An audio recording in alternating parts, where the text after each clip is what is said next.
Herri Babesarea es una red vasca municipal de protección a defensores, defensoras de los derechos humanos, y Durango, junto a otros municipios vascos, forma parte de esta red. Este año cumple su 6ª edición dedicada a las mujeres defensoras de los derechos humanos. Esta entrevista que realizaremos a continuación forma parte de estas actividades que durante estos días los municipios están organizando, con el objeto de realizar actividades para la sensibilización e información. Nuestra finalidad es dar a conocer esta realidad a través de esta entrevista que realizaremos en las instalaciones de la Radio Municipal de Durango para seguidamente difundir todas estas estos testimonios, este trabajo a través de las redes sociales y poder compartirlo para conocerlo mejor. Vamos a conocer en primer lugar la labor que realiza la Red Vasca Municipal de Protección a Defensores de Derechos Humanos y del porqué de esta actividad, y seguidamente, una vez finalizada esta entrevista, hablaremos con las 3 protagonistas de 3 asociaciones de mujeres. En primer lugar, vamos a saludar a Jessica Ruiz, que ella es la teniente de alcalde en el Ayuntamiento de Durango. Jessica, egunon. Egunon guztioi. Y Fernando Vaquerizo, que es miembro de Herri Babesarea. Egunon. Bueno, en primer lugar, Jessica, cuéntanos, Durango forma parte de esta entidad, lleva además 6 años.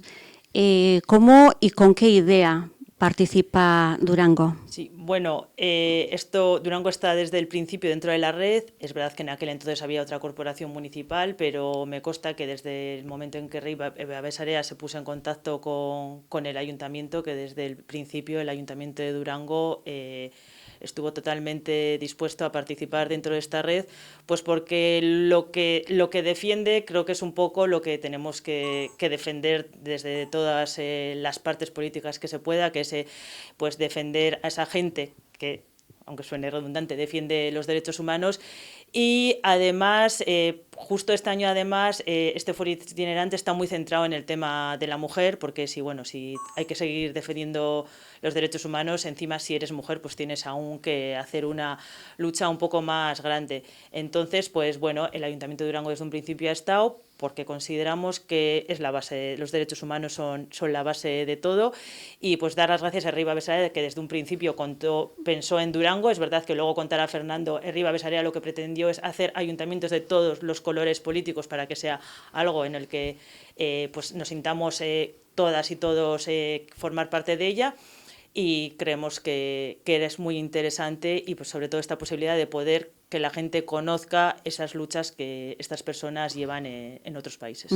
Cada ayuntamiento, en el caso de Durango, se organizan distintas actividades, ¿verdad? Para difundir toda esta situación. Ellos nos dieron la posibilidad nos dan todos los años la posibilidad de elegir varios días, y un poco nosotras desde el ayuntamiento elegimos qué tipo de actividad consideramos, y creíamos pues que como tenemos la radio, porque igual si haces una charla la gente tiene que ir, pero la radio, pues gente que esté en su casa y de repente esté escuchando, pues oyes, pues pueda decir, pues mira, no sabía que esto está pasando, y como la forma de poder llegar a más gente y que conozcan la realidad es que estas mujeres, que son las verdaderas protagonistas hoy, pues que lo que nos van a contar. Bueno, pues ahora sí, Jessica, si te parece, pasamos el micrófono a Fernando Vaquerizo, que es miembro de Herri Babesarea.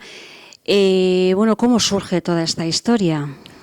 Bueno, pues la verdad es que somos poco originales, no vamos a negarlo. Surge en un encuentro en el año 2017 con lo que llamamos nuestro hermano o hermana mayor, que es Ciudades Defensoras de Cataluña, y allí nos surgió la idea de traerlo a lo que era la comunidad autónoma vasca, ¿no? Es decir, agarrando las cosas que pensábamos que podían servir para Euskadi, y por otro lado, pues adaptándolas a lo que sería Euskadi también, ¿no? Es decir, no copiándolo miméticamente, sino adaptándolo un poco a lo que sería Euskadi. Y muchas de las cosas que planteamos para Euskadi tienen que ver, y agradecerle siempre a Ciudades Defensoras, que, como he dicho, es casi nuestro hermano mayor, al cual nos parecemos, pero no somos iguales, y siempre se lo agradecemos en ese espacio, ¿no? Y algunas de las cosas que nos dieron es un poco lo que hoy en día es Herri Babesarea, esos tips que nos fueron dando, pues por ejemplo, una de ellas, que ha comentado antes Jessica. El tema es decir, por ejemplo, que no fuera de una sola provincia en este caso, sino que fuera territorial. Y hoy en día en Ribadesarea son 14 pueblos, de los cuales 5 son guipuzcoanos, 5 son vizcaínos y 4 son alaveses. Que no tuviesen solo un color político, como bien ha dicho ella, sino que de una u otra manera estuviesen representados todos los políticos. Hoy en día en Ribadesarea hay los 4 mayores partidos políticos representados, como son el PSE, el PNV, H. Bildu y Aldugu Podemos, ¿no? Y que además esto conseguirlo que fuera prepolítico, que no ha comentado muy bien, que no estuviera en discusión el tema de la red. Y el ejemplo de Durango es muy claro, como ya he dicho, entró con la legislatura anterior, que había un gobierno municipal distinto al de ahora. Y cuando entra este gobierno municipal y cuando ve lo que hemos hecho en Ribadesarea, pues dice, continuamos. Eso añadido a una cuestión que para nosotros es muy importante, el contar con con el ok o con, digamos, la buena visión por parte política, pero también por la parte técnica. ¿Y por qué? Pues porque, como hemos dicho, los partidos políticos cambian cada 4 años, por eso votamos y en ese sentido está bien que haya esa alternancia, pero la parte técnica continúa. Y la parte técnica es la que ha estado y la que ha estado luego defendiendo, diciendo, mira, esto es muy interesante, y lógicamente las personas que llegan de nuevo dicen, pues es verdad, ¿no? En ese sentido. Y todos esos tips fueron los que nos fueron conformando Ribadesarea. Además, se organizan actividades distintas, toda esa coordinación corre a cargo de Ribadesarea, es decir, hoy, por ejemplo, nos van a acompañar 3 mujeres defensoras de los derechos humanos. Toda esa coordinación la lleváis adelante vosotros, ¿verdad? Sí, efectivamente. Ribadesarea está gestionada por una organización, una ONGD, que es Fundación Mundubat, y en un principio estaba también con Brigadas Internacionales de Paz. Brigadas Internacionales de Paz decidió retirarse de esta coordinación y continuamos Mundubat con ella, ¿no? Entonces, en esa coordinación, como bien se ha explicado antes, Mundubat lo que hace es proponer entre 4 y 6 personas a los diferentes ayuntamientos. Estos ayuntamientos, por conocimiento de su propio pueblo, decide, pues mira, a nosotros nos puede interesar que venga tal y tal o tal persona. Y estos días. Y a partir de ahí pues montamos un poco todo el puzzle de cómo, cuándo y quién va a cada pueblo. Eso añadido a que, como bien ha dicho ella, cada pueblo luego elige la fórmula que tiene de darlo a conocer a la ciudadanía, más allá de la recepción. En este caso es esta entrevista radiada, pero bueno, ha habido conferencias, ha habido debates de las 6 personas juntas, ha habido café tertulia, ha habido simplemente con organizaciones que trabajan en la misma temática. Un poco es muy variado lo que se está dando. O sea, que se proponen desde la ONG los distintos asuntos o entrevistas o charlas. Sí, porque desde la ONG, bueno, digamos que lo que proponemos la ONG no son las actividades a realizar, eso lo proponen los ayuntamientos. Lo que propone la ONG son las personas defensoras y las organizaciones que traemos. ¿Por qué se hace esto? Pues porque en buena parte cuando nosotros planteamos a los ayuntamientos qué gente viene, queremos ser conscientes de qué gente viene, queremos conocer a las organizaciones. Entonces, buena parte de las organizaciones que vienen son contrapartes de Mundubat y otras, sin serlo, son conocidas por parte de Mundubat. En ese estilo, sabemos que lo que van a contar, van a decir, es una larga trayectoria de defensa de las personas defensoras de derechos humanos. Y eso es un poco lo que ponemos encima de la mesa. En este caso, Fernando, este año que cumple su 6ª edición, es decir, que ha habido una trayectoria importante, este año está dedicada a las mujeres defensoras de derechos humanos. ¿Cuál ha sido la razón? Pues mira, la razón es que desde el comienzo tenemos muy claro que las mujeres son un pilar básico en la defensa de los derechos humanos. Y desde el comienzo también, siempre de manera exclusiva o de manera transversal se ha tocado. Y este año vimos la oportunidad claramente de llevar adelante que todas las personas fueran mujeres en forma diferente, porque no todas defienden, o sea, ahí está puesto que es defensa de los derechos humanos y defensa de los derechos de las mujeres. ¿Por qué? Hay organizaciones que son feministas y hay organizaciones que son mixtas. Por ejemplo, cuando entren aquí, luego la siguiente entrevista, hay 2 organizaciones mixtas de defensa de los derechos humanos y una que es feminista. Entonces, pero tienen en común todo que las mujeres están defendiendo los derechos humanos entendido de manera amplia. entendido de manera amplia, no los derechos humanos de los 30 artículos políticos que se aprobaron en la ONU hace 70 años, sino también los derechos económicos, sociales, culturales, ambientales, de la mujer, derechos del campesinado, y todo eso es un poco como entendemos los derechos humanos. Y las mujeres es un papel fundamental y decisivo en esa defensa, históricamente. Además de ser también, como bien se ha comentado antes, que con sus cuerpos, en la defensa de esos derechos humanos, lo sufren de forma muy diferenciada. Bueno, pues tras esta explicación tan amplia y clara, vamos a conocer, si os parece, los perfiles de las organizaciones defensoras participantes en esta entrevista. Muchísimas gracias y damos paso a las compañeras. Muchísimas gracias. Vamos a charlar con Amaranta Margarita Portillo, perteneciente a la organización feminista Asociación de Mujeres Mélida Anaya Montes del Salvador, con Lynn Valenzuela, de la Fundación Guillermo Toriello de Guatemala, y por último con Astrid Torres Ramírez, de Somos Defensores de Colombia. Son las tres mujeres que nos acompañan aquí y que, bueno, pues que están contando sus experiencias. Si os parece, vamos a empezar por Amaranta Margarita Portillo, que hemos dicho que pertenece a la Asociación de Mujeres Mélida Anaya Montes del Salvador. Cuéntanos un poco la realidad de esta entidad y cómo surge. Muchas gracias, es un gusto estar acá. Gracias por el espacio. Las Mélidas es una organización que nace después de un conflicto armado en El Salvador, de una firma de acuerdos de paz en los años 80, donde se enfrenta población civil organizada frente a una dictadura y un conflicto armado. Y al firmarse los acuerdos de paz, muchas mujeres se dan cuenta que si bien una guerra ha terminado, la guerra contra la vida y los cuerpos de las mujeres no termina. Y por lo tanto es necesario generar espacios y organizaciones propias para velar por la defensa de esos derechos que siempre se han visto como algo secundario en la historia, ¿no? Entonces, de ahí se reúnen 300 mujeres y deciden darle vida a este movimiento que inicia como un movimiento y luego en 1992 se legaliza como como asociación, ¿verdad? De hecho, yo ni había nacido todavía cuando esto sucede. Soy la presidenta más joven en la junta directiva en la historia de la organización. Y bueno, desde aquel momento pues ya hay una lucha. Nosotras trabajamos en diferentes ejes para defender y luchar por estos derechos. Un eje es la autonomía del cuerpo-territorio, entendiendo el cuerpo como el primer territorio que habitamos y desde el cual tenemos el derecho a decidir sobre él. Aquí abordamos salud sexual y reproductiva, salud física, salud mental y acompañamiento en casos de violencia. Tenemos también autonomía económica, ¿verdad? Ya que para nosotras es importante que las mujeres podamos contar con un ingreso propio o con oportunidades para desarrollarte.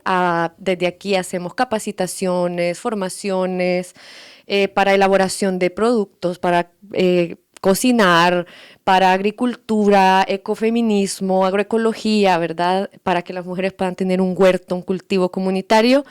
También aquí visibilizamos la economía del cuidado, que es un trabajo invisible que generalmente se le adjudica a las mujeres y es invisibilizado, y que cuando es remunerado, como el caso de trabajadoras en el hogar, sufren muchas violencias también, ¿verdad? Entonces, bueno, por ahí. Luego también autonomía política, que para nosotras es muy importante, que implica el derecho de las mujeres de participar políticamente en sus localidades y de poder gestionar recursos para sus comunidades, para solventar necesidades.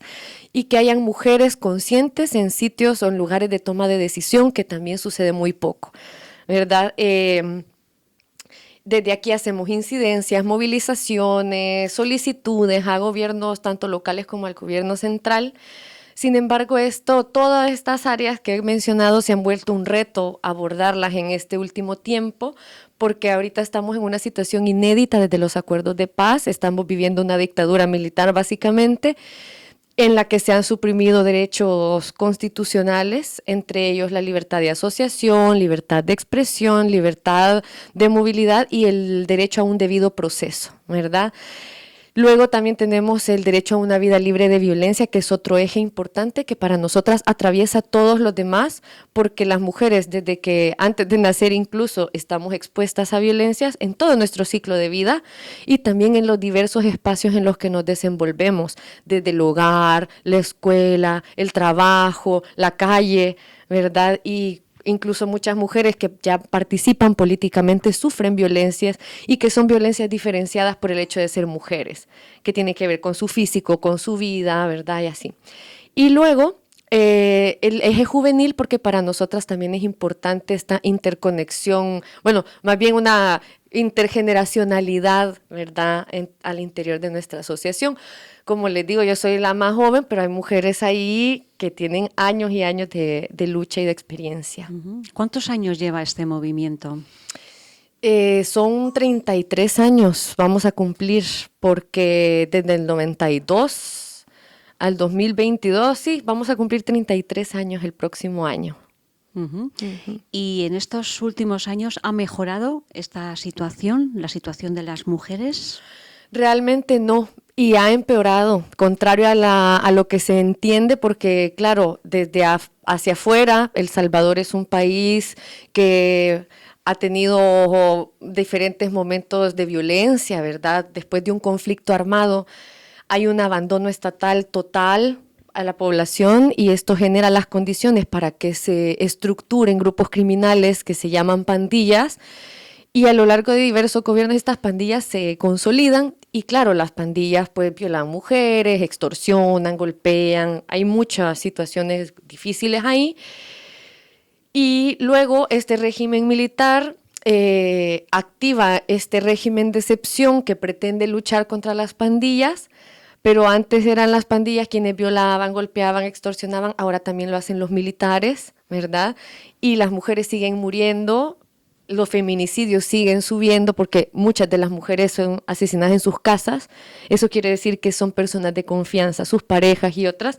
Y este problema, la dificultad es que este gobierno, todo lo que tiene que ver con prevención de violencia contra las mujeres, con derechos a la mujer y población LGBTIQ+, es ideología de género y todo lo que es ideología de género, entonces no hay que tocarlo. Entonces, en El Salvador, hasta en el 2013 se aprueba una ley especial para una vida libre de violencia contra las mujeres. Antes del 2013, El Salvador no contaba con una ley que catalogara como delito todas las diferentes violencias que sufrimos las mujeres y por el hecho de ser mujeres, ¿verdad? Entonces, esta ley indica cómo se tiene que manejar el presupuesto para las diferentes instituciones de la mujer y la participación del Ministerio de Salud, del Ministerio de Trabajo, de todas las estructuras en función de este trabajo. Incluso los gobiernos locales, que allá son alcaldías, que aquí son ayuntamientos, deben tener una unidad de atención a la mujer. Entonces, todo esto que se había logrado construir ha sido desarticulado y desmantelado por el Estado. Y luego, este régimen de excepción ha capturado a más de 80,000 personas. De ellas se tiene registro de que más del 50% no tienen nada que ver con grupos criminales, el otro porcentaje sí, pero las personas que son inocentes, que están detenidas, ahí hay familias enteras, incluso niños y adolescentes, porque se modificó un código penal para poder procesar a niños como cualquier adulto, ¿verdad? Y quienes sufren en carne propia todo lo que tiene que ver con la atención a los cuidados de las personas, la defensa de la tierra, la defensa por la vida, son las mujeres, ¿verdad? Entonces tuvimos situaciones en las que se llevaban arbitrariamente a un señor y su pareja mujer llegaba a mí, a mi esposo se lo han llevado, ustedes, bueno, para adentro también, ¿verdad? Y así diferentes situaciones. Entonces también nosotras luchamos por la defensa del agua, del territorio, del medio ambiente y las mujeres que están allá defendiendo una vida sana, un medio ambiente sano, una vida digna, son atacadas, son criminalizadas y ahora el Estado, a través del régimen de excepción, también persigue y criminaliza a mujeres periodistas, ambientalistas, feministas, ¿verdad? Y la particularidad es que este gobierno que se jacta de la lucha contra las pandillas tenía en sus manos a 5 líderes de pandillas. El gobierno de Estados Unidos pide que se extradite a estos criminales, el gobierno salvadoreño se niega y estos mismos líderes de pandillas son atrapados en Estados Unidos y en México. a los meses, ¿verdad? Lo que nos da la idea de que tal vez no es tan por desarticular el crimen, ¿verdad? Sino también por mantener un nivel de control en las personas. Bueno, pues esa es la realidad de muchas mujeres de El Salvador. El hecho de poder difundir vuestra situación os está ayudando a, bueno, pues a conseguir esa empatía del resto de personas, mujeres, y ayudaros de alguna manera en difundir esta situación. Sí. Sí, porque el Estado aparte se ha encargado de construir una narrativa y una imagen de que allá todo está perfecto y de que, por ejemplo, allá está Miss Universo, que se celebró. De hecho, el Estado dijo, si a las mujeres sí nos importa, si hemos celebrado Miss Universo, cuando eso en qué beneficia a ninguna mujer, si todo lo que tiene que ver con mujeres está sin presupuesto. Entonces, el poder hablar de lo que vivimos ayuda también a que nos quitemos la venda de que este hombre que ha llegado a ser presidente de El Salvador es el que nos va a salvar, el Mesías, el héroe del mundo, ¿verdad? Porque realmente lo que está sucediendo es una serie de atrocidades y violaciones a los derechos humanos legitimados por el Estado. Pasamos el micrófono a la siguiente compañera, Aline Valenzuela, de la Fundación Guillermo Toriello, viene de Guatemala. Hola, buenos días, ¿qué tal? Buenos días a todas y a todos. Pues yo soy de la Fundación Guillermo Toriello, que nació desde la firma de los acuerdos de paz para la incorporación de la militancia exguerrillera a la legalidad en el país. Transcurridos 27 años, nosotras estamos trabajando en 3 ejes. Uno que significa la defensa del territorio, la otra que tiene que ver con iniciativas económicas de las comunidades y de las mujeres, y otro de la memoria histórica. Nosotras hacemos síntesis en la frase la defensa del territorio, cuerpo, tierra, naturaleza, memoria e historia. Referido al cuerpo en relación a cómo nos alimentamos, a cómo los alimentos reconcentrados dañan nuestros cuerpos, a cómo significa para las siguientes generaciones la alimentación. Y la propuesta es soberanía alimentaria. En relación a la tierra, defendemos, que la gente la desplazan para quitarle sus tierras, y cómo hay una costumbre de la posesión de la tierra de una generación a otra. Lo que han hecho las multinacionales o los finqueros es adueñarse y escriturar la tierra a su nombre de manera ilícita, despojando a las comunidades de estas tierras.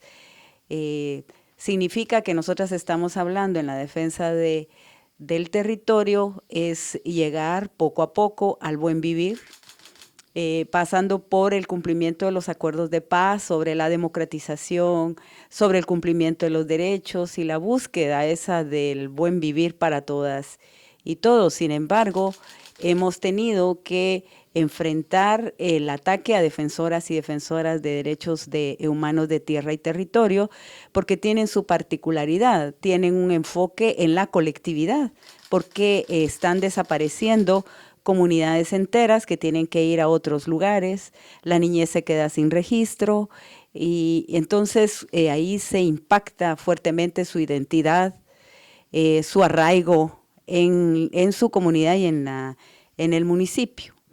En relación a las iniciativas económicas y de las comunidades, son parcelas diversificadas en donde las mujeres son protagonistas, y como son mujeres mayas, no se reconocen a sí mismas como feministas, algunas sí, otras no, pero el empoderamiento y el poder ser ellas las que deciden sobre la tierra, y eso fortalece su participación ciudadana y un nuevo imaginario de ser mujeres en esta vida. Y el otro tiene que ver con la memoria histórica, la disputa de la memoria histórica, para que construir el futuro implique lo que ha sucedido por la emancipación, y construir el futuro, un futuro con paz. Y máxime en este momento, ¿dónde está esta guerra, esta guerra de sexta generación, esta guerra híbrida que va llegando a las armas nucleares? Nosotras estamos hablando que una de las cosas que nosotros podemos hacer con esta red que está en los ayuntamientos, bien podrían vigilar que los fondos no vayan para las armas, sino que para la prevención, como lo que pasó en Valencia, o lo que vaya para la sociedad, no para la muerte. Uh-huh. Vamos ya con nuestra última invitada, Astrid Torres Ramírez, de Somos Defensores de Colombia. Cuéntanos un poco cómo surge este movimiento, a raíz de qué y cuál es un poco la labor que se realiza, ¿no? Pues primero agradecer por el espacio que nos abren. Para nosotros es muy importante poder venir hasta acá, desde nuestros territorios, para compartir justamente con diversos actores de los ayuntamientos, de los municipios, sobre lo que pasa en nuestros territorios, en un diálogo abierto de norte a sur sobre la urgencia y sobre la necesidad de defender derechos. No es solo un tema en América Latina, como le decía Lynn, también es un tema que atraviesa las realidades, en este caso, pues de los ayuntamientos y de los territorios que hemos visitado. El programa Somos Defensores es un programa que nace hace 25 años en Colombia a causa de que las personas defensoras de derechos, no solo humanos, sino también de la tierra, el territorio y la naturaleza, en Colombia son asesinados cada 2 días. En lo que va ocurrido los últimos 23 meses, en Colombia han sido asesinados más de 267 personas defensoras de los derechos, principalmente indígenas, afrodescendientes, ambientalistas, comunitarios, comunales y de la paz. El programa nace justamente hace 25 años por eso, y esa misión por la que nacimos todavía está vigente.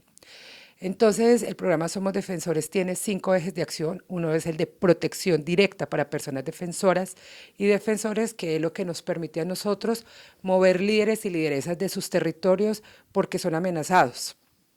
¿Quién les amenaza? Los actores armados, ilegales, y en muchos casos también han sido agentes estatales. Hablo de fuerza pública o agentes o autoridades civiles. También trabajamos el tema de protección directa colectiva, que es poder trabajar con las comunidades y las organizaciones, medidas de protección para que en medio de un conflicto político, social armado la gente disminuya los riesgos.